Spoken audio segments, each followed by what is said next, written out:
right, shall we get started? Cool.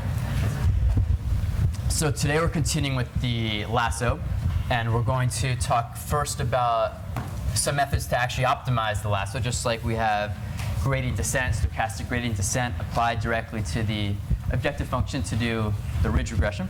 Now we're going to see what can we do for lasso. Right? Can you guys hear me all right back there? All right, great. All right, so recall this is the objective function for the lasso. We have our average square loss plus an L1 regularization term, which is the sum of the squares of those coefficients of the linear model. And we can start by saying, all right, what about gradient descent? And we get stuck right away because this L1 norm isn't differentiable. If you break it out, it's got absolute values in it. It's not differentiable at the kink in the absolute value, right? So what can we do? So there's a common trick that we use in this sort of situation. It starts off as a trick, and eventually you'll get used to it, and it's just a tool you'll use. And it's called breaking numbers into their positive and negative parts. So let me show you some notation. So consider any number a, just a number, a real number. And we define the positive part of a. We write an a with a plus in the superscript to basically be either a if a is positive, or 0 if it's negative, or 0, okay? So the positive part of 10 is 10. The positive part of negative 10 is 0. It's got no positive part. Right? Similarly with the negative part, a minus, how do we call it? The negative part of negative 10 is 10. The negative part of 10 is 0, all right? So the negative part of a negative number is like the absolute value of the number, and the negative part of a positive number is 0. All right? So this will be nice. One thing that we'll get is that you can write a. How would you write a in terms of a plus and a minus? A generic a. It could be positive. It could be negative.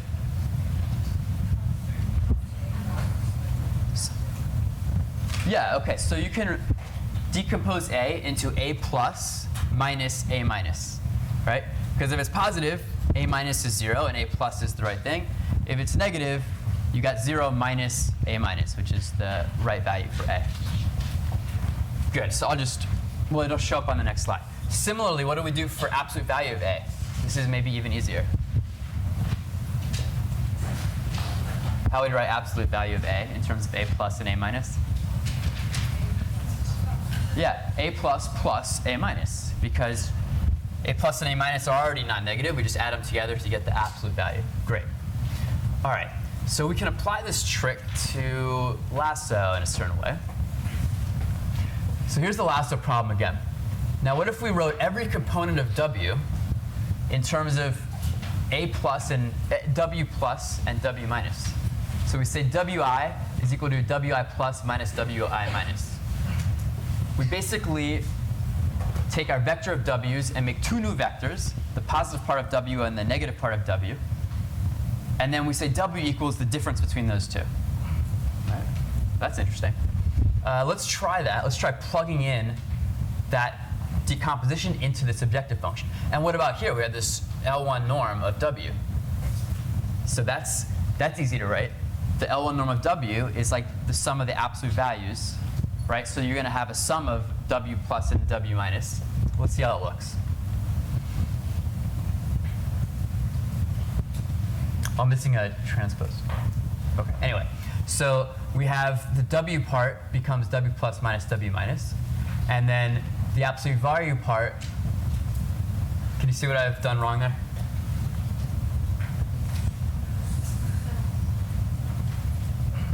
Is this a vector or a number?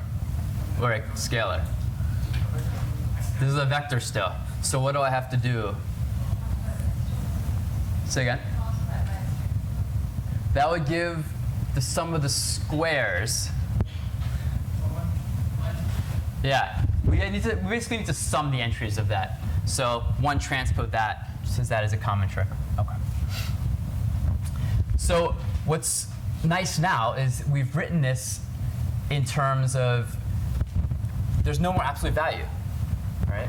So now this thing is differentiable. We got rid of the kinky absolute value, the absolute value of the kink, but we, in exchange, have to constrain W plus and W minus to be non-negative. So we have a nice and smooth differentiable objective function, but now we have a constraint on W plus and W minus. All right.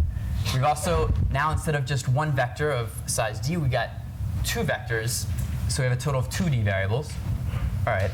So that's the trade-off. We have 2D constraints and 2D variables, but it's differentiable.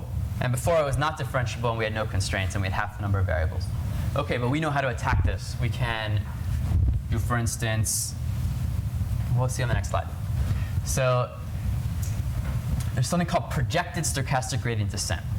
So in projected stochastic gradient descent, it's just like stochastic gradient descent. You take your point, you find your gradient of the objective with respect to that point, you go in the opposite direction, a certain step size. That's the stochastic gradient descent piece. And then what's the projection part going to look like? What's the possible issue with the step I just took? I might have violated the constraints. I might have stepped out of the set satisfying the constraints. In this particular problem, that means I might have taken a step in a direction that let W plus or W minus go negative.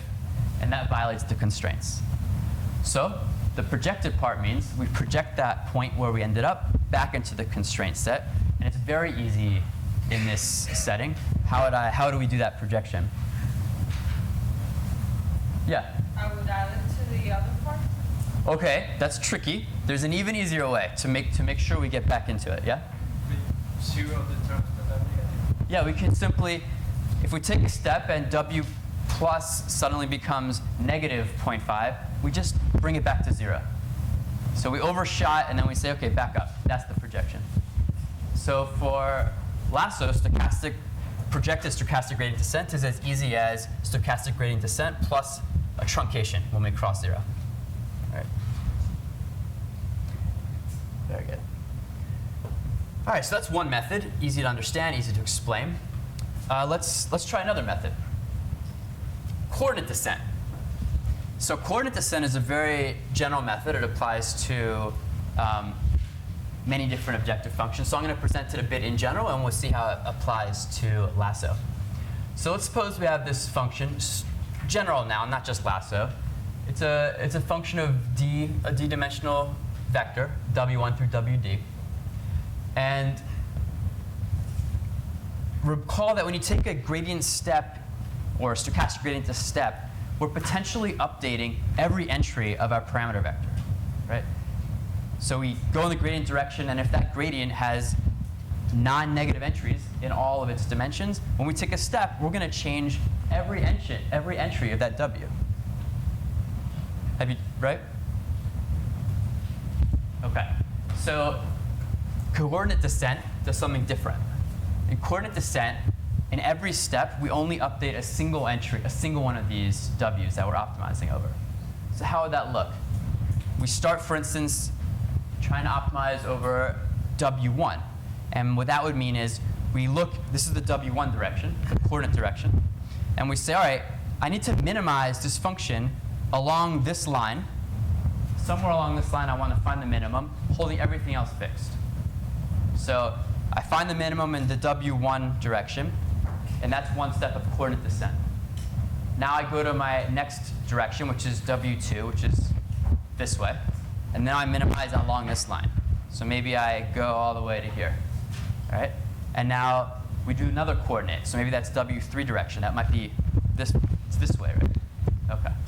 So we iterate through the coordinate directions, each time freezing all the other things that we've seen and just optimizing over one of the directions.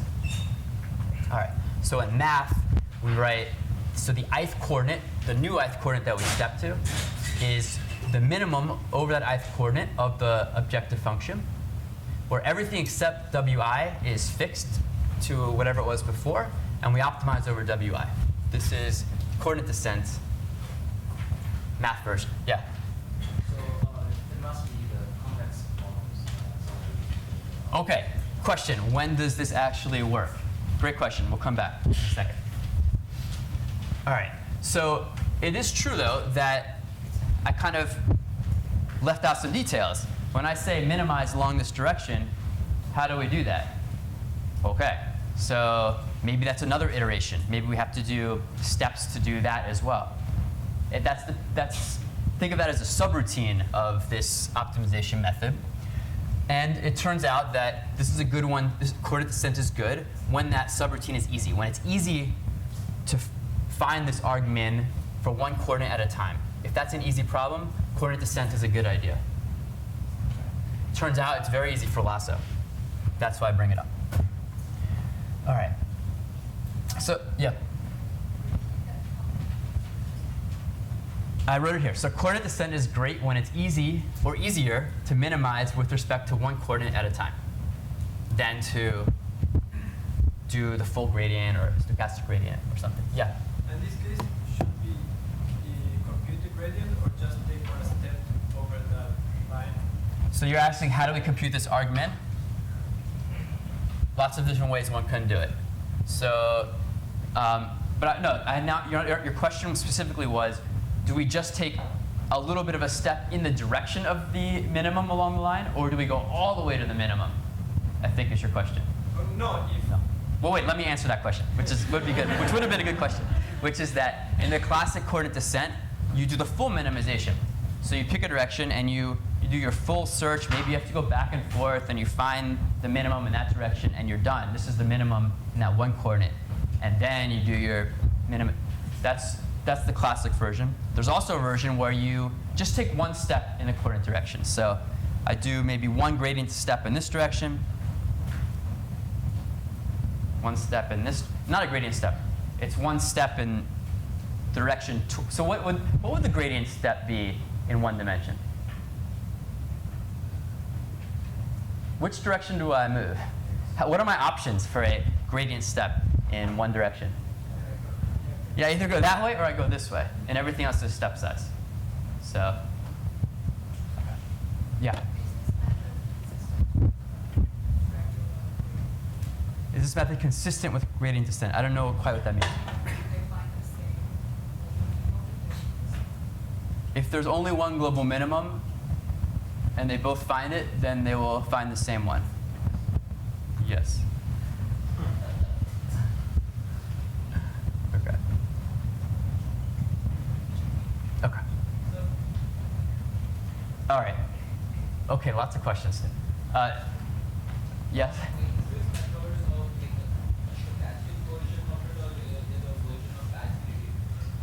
Is this a version of batch gradient descent?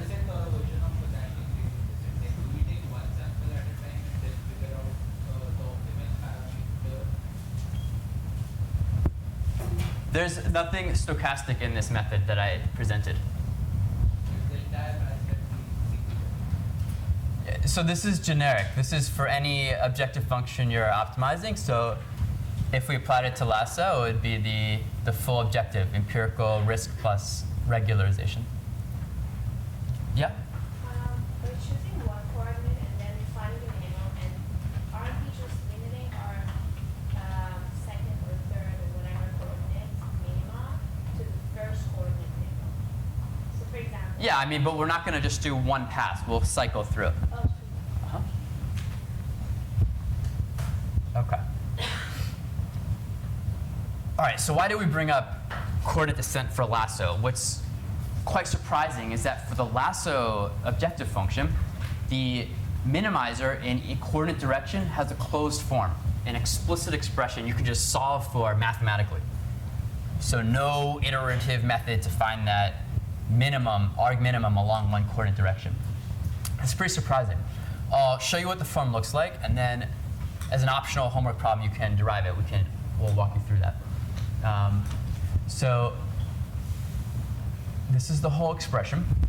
This is, so noted, this is the minimum over a single coordinate, wj, of the lasso objective function.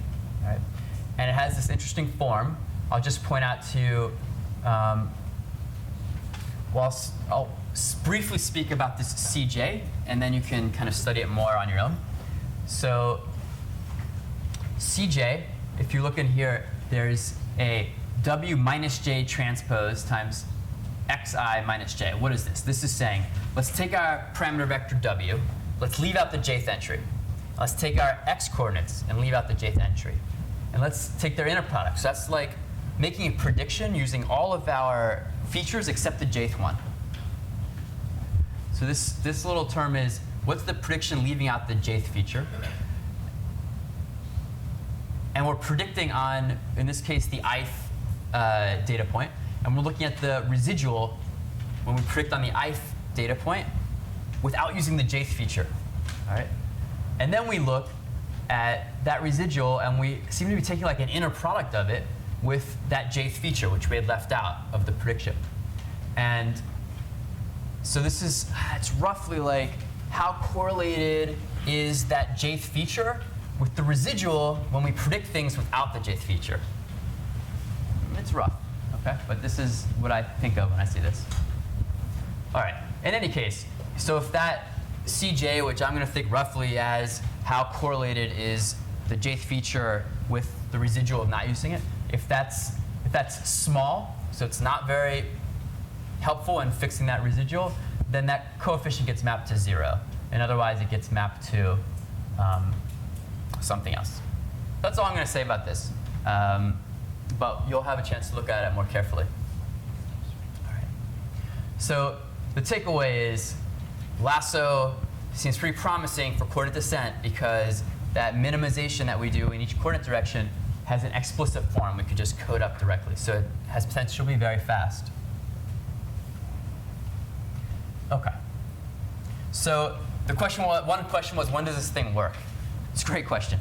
So here's the first kind of the easy sufficient conditions. Turns out it's not enough for lasso, though. So if you're minimizing a f from Rd to R, sufficient conditions for this method to work is that f is continuously differentiable, and it's strictly convex in each coordinate.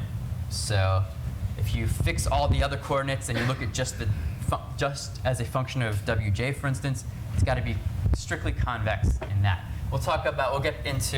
We'll review what convexity is maybe later or next week.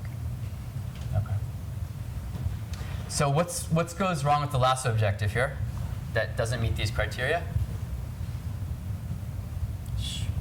Already mentioned it. It's very obvious. Yes, differentiability. Yes, it's not differentiable. So criterion 1 is violated.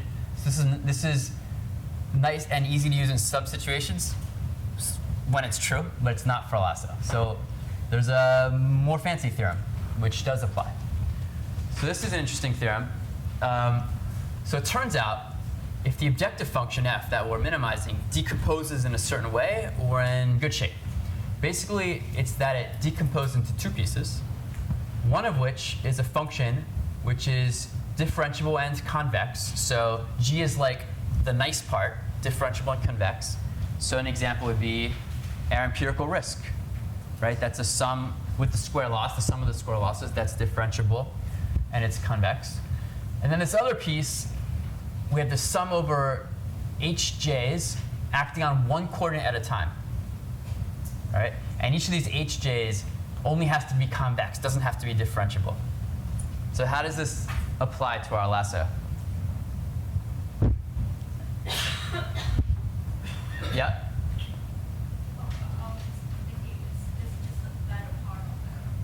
Yeah, this thing is exactly the form of the L1 penalty. The L1 penalty is the sum of the absolute value of each coordinate.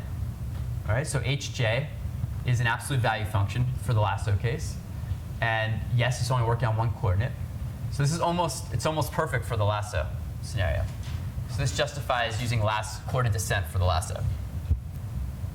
Okay. All right. Any questions on that?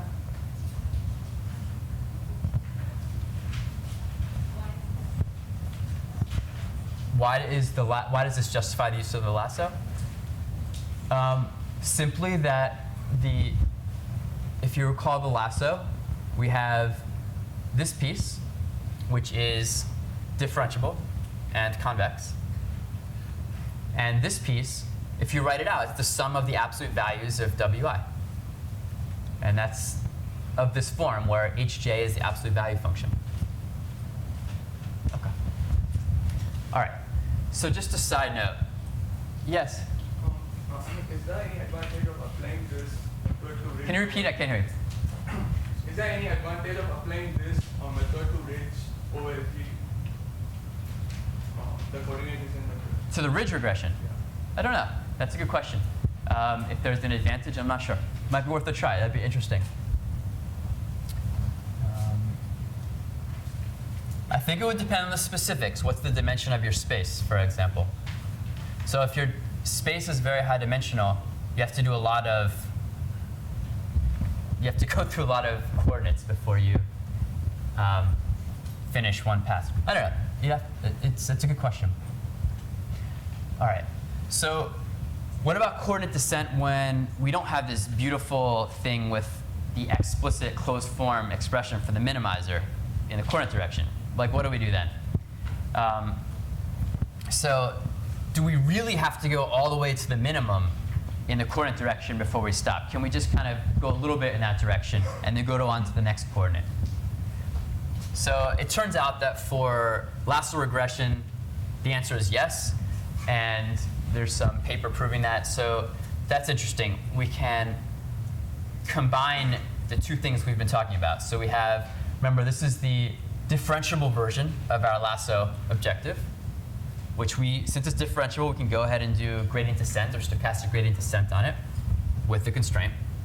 Or we could try coordinate descent on it, but we can use a modified version where we choose a coordinate and we take the gradient with respect to only one coordinate at a time and do just one step in that direction and then move on to the next coordinate. So, all right, I just wanted to mention this. I don't want to go into too much detail because we have some other stuff to cover, but I just wanted to put this on the slide. You can take a look later, ask questions if you want.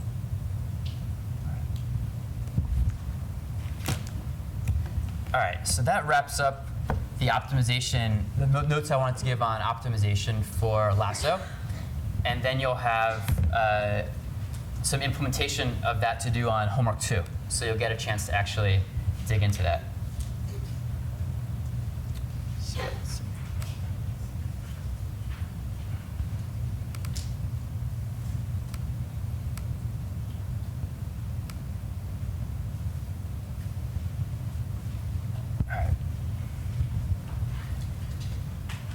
Okay, so now as promised, we're going to go a little bit deeper into understanding lasso and ridge and how they compare, understanding their properties.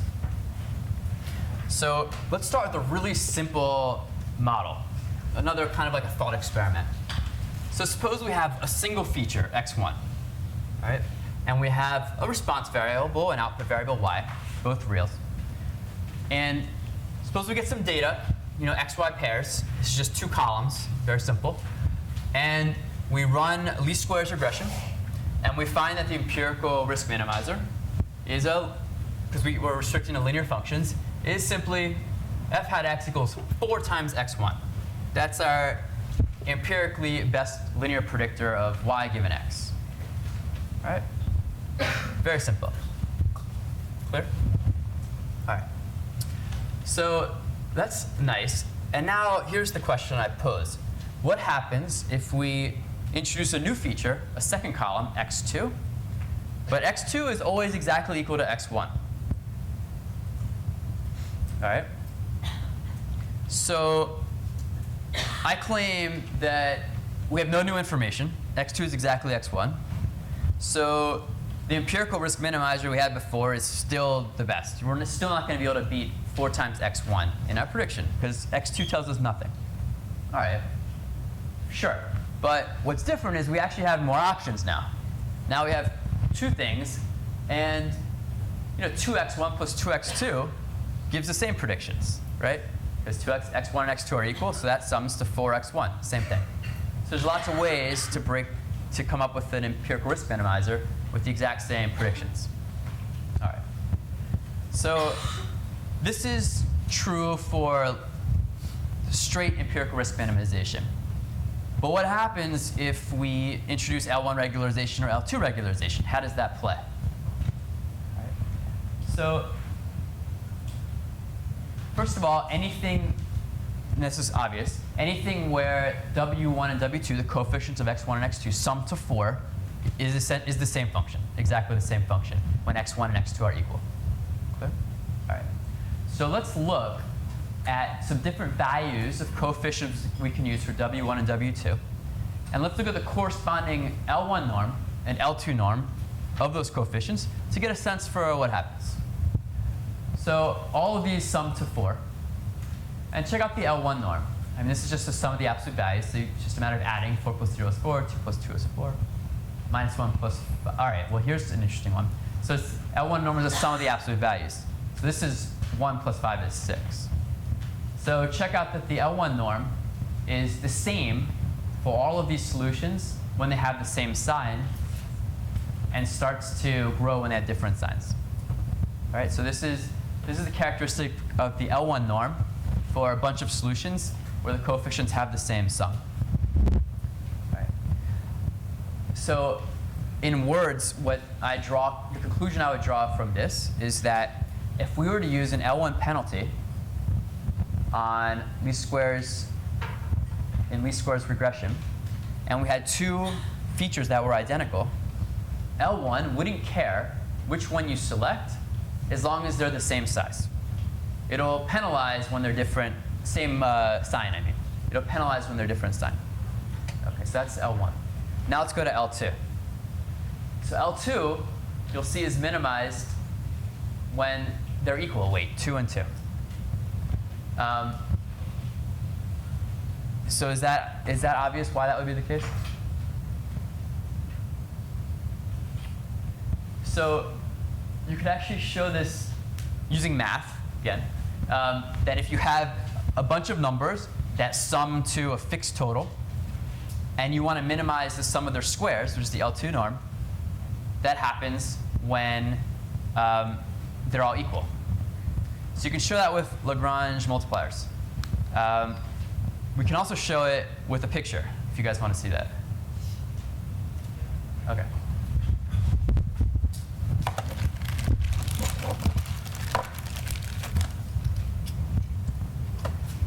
Okay. So let's have two coefficients. Let's call them W1 and W2. And we want the set of all W1 and W2 that have W1 plus W2 equal 4, right? Those are all the ERMs. So the set of ERMs is equal to the set of W1 and W2 such that they sum to 4. What's that set look like in this plane? Yeah, I saw someone did this. That's correct. So this is the set, all right? And what's a level set of the L2 norm look like? It's the circle, right? We talked about that yesterday. Okay.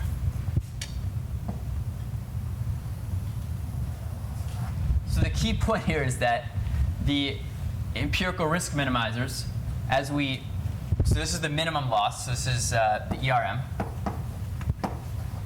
And remember, just as we did last time with the L1 regularization and the L2 regularization, we said, well, the ERM is here, but it doesn't satisfy this in this case, L2 constraint. We need to gradually allow ourselves to have worse loss, which means moving away from this empirical risk, but it's going to be parallel to this line. And so eventually it'll hit right at that 45-degree point, which is where W1 and W2 are equal. All right, some people bought that. Any questions on that? Yeah.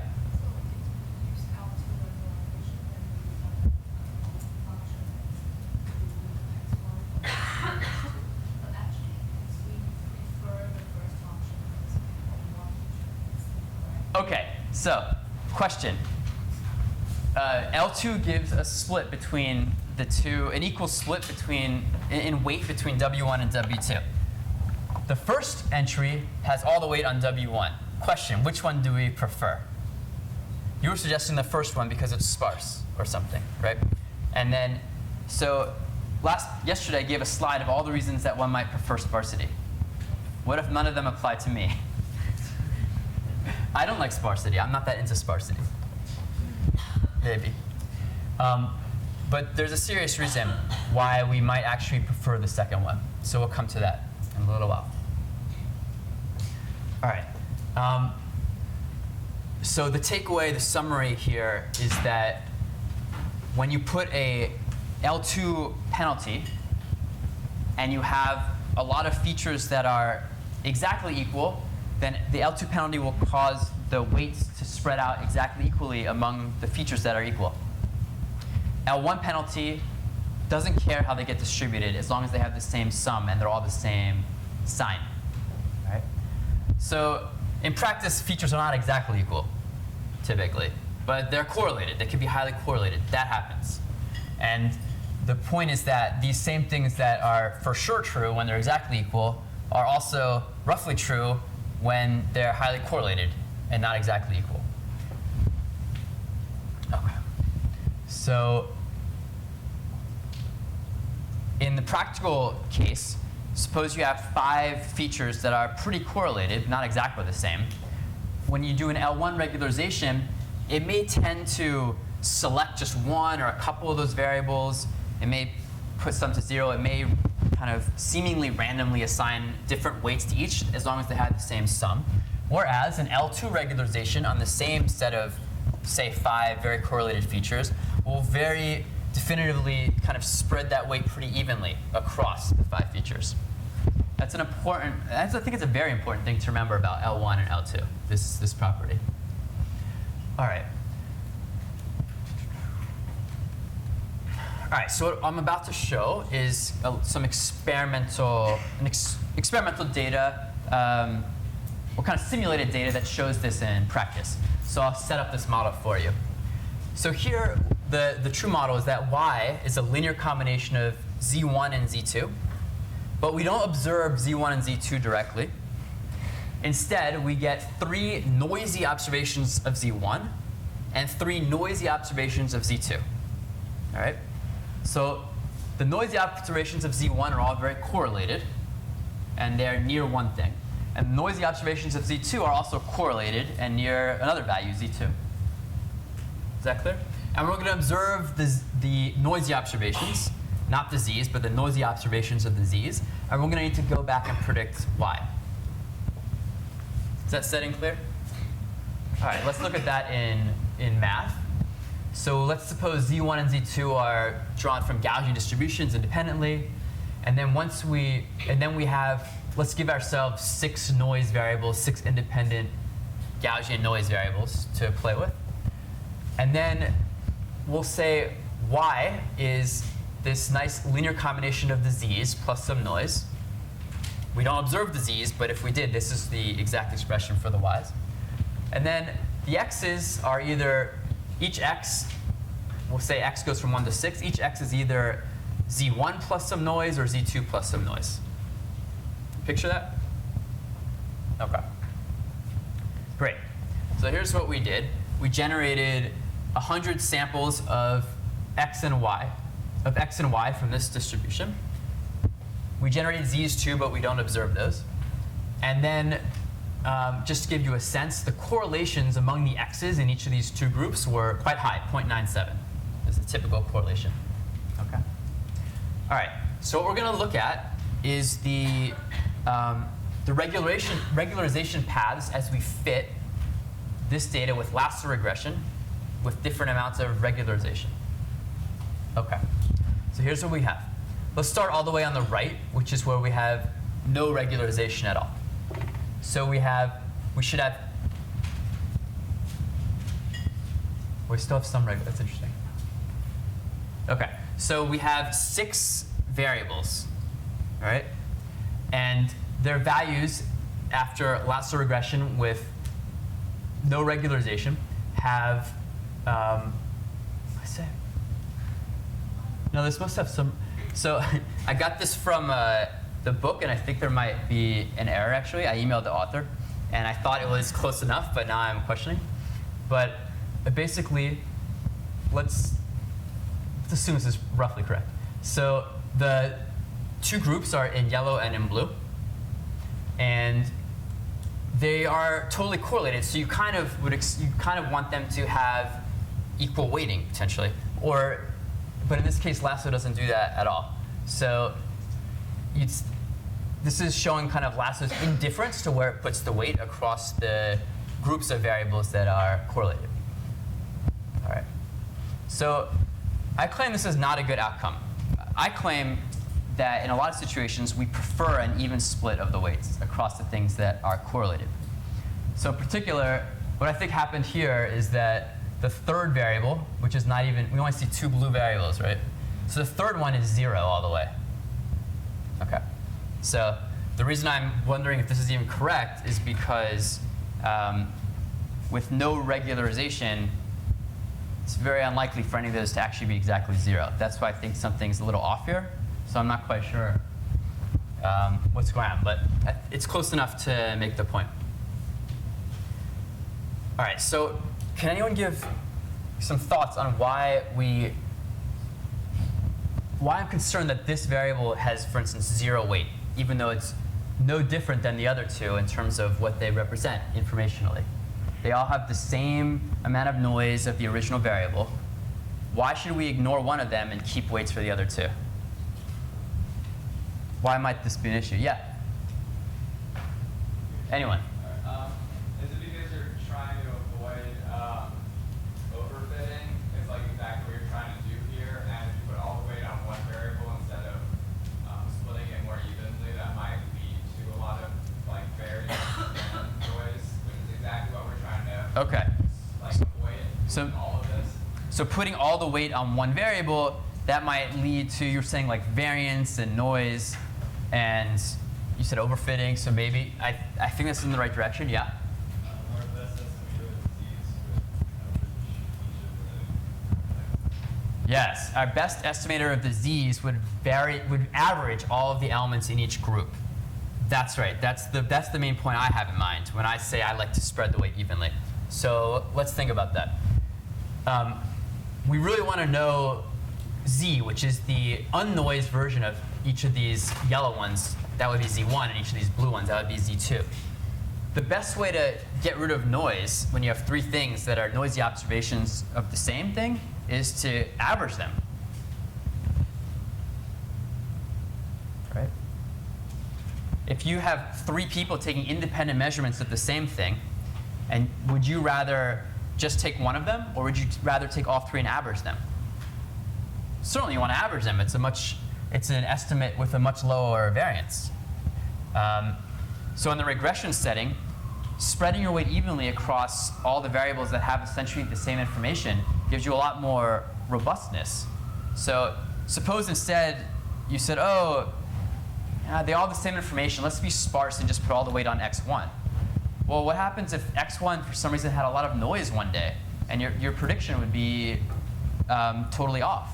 Whereas if you took all three, x1, x2, and x3, and gave them equal weight, which would do the same predictions typically on average, and then if x1 had an error at a particularly large noise, it would kind of be averaged in with the other two observations, and it would kind of smooth that noise out. Yeah? I'm just thinking, wouldn't this make it difficult to find important features though? If you're dividing up like how much you split it by. Well, basically, so the question is, does this make it difficult to find the important features? It depends what you mean by important features, because basically what this is doing is well, what I'm proposing would be nice to have done is that if there's kind of a group of features that all show the same thing, then it's the group that's important. There's no one that's more important than the others. So I would like to select the whole group or leave out the whole group. If you have other reasons to want sparsity, like you want to reduce memory or you want to reduce the time, you don't want to carry around all these features, that's kind of another motivation. Then you might want to keep only one of the batch. But if your goal is to make the best predictions possible and maintain like robustness to noise and get the advantage of averaging out over multiple kind of noisy versions of the same thing, then you should keep all of the ones in the same group. Yeah. Mhm. Do you think that this optimization value of whatever you plotted was the coordinate descent was not used in this case because the feature weights keep changing around? Was coordinate descent not used? I'm sorry, I don't see the connection. Maybe we could talk offline. Okay. Yeah. Is it possible that one of these features is more robust to predict, well, the average robustness of count? Okay, so I think what you're saying is it possible that one of the variables is maybe less noisy than the others? Yeah. And that when you combine it with the ones that are more noisy, then you're actually taking a penalty for that? Yes, I hear what you're saying. And yeah, in some sense, that is also an issue. So in this pure setting, they all have the same amount of noise by definition, so this is not an issue. But in practice, yes, it's possible that some predictors are more noisy than others, even though they're all kind of around the same mean, for instance. So in that case, it's a trade-off. And you know, that's okay. We're finding methods that kind of have different properties, and then in practice you try them out and you test them on validation data, and you choose which actually performs the best. Yeah. Good question. Okay. All right, so the question is, how can we get the weight spread out more evenly? So here, this is lasso. It doesn't spread the weight out evenly. What can we do to get it spread out more evenly? Any thoughts on that? Yeah, okay, so what if we use L2 regularization in addition to L1 regularization? So, you know, L1 doesn't care at all how we divide the weight, right? But L2 cares. So what if you just threw in a little bit of L2 regularization on top of the L1 regularization? If in the case of exactly equal features, that would already break the tie. And it would, if you just put in a little L2 regularization in this setting, it would use 2-2 right away. It would use the one where the weights spread equally. So that's the idea of elastic net, which is where we have an L1 and an L2 penalty. And the idea here is that what you're hoping for is that groups of variables enter kind of together all at once and have roughly even weights. And then maybe the next group that's the second most useful will enter and become non-zero at essentially the same time with roughly equal weights. So let's see what happens on our same data set with some lasso. There's a theorem I'll come back to. So on the right, we have elastic net curves, and on the left, we have pure lasso. So on the right is lasso plus a little bit of L2 regularization. And what you see is, yeah, indeed, like all these three coefficient values in the different groups are quite tightly spaced. So it did manage to keep them with similar weights on the correlated variables, which was kind of the objective we were going for. So the sense is that this elastic net will give you prediction functions that are more robust to little errors because in a particular group, because you're at least kind of using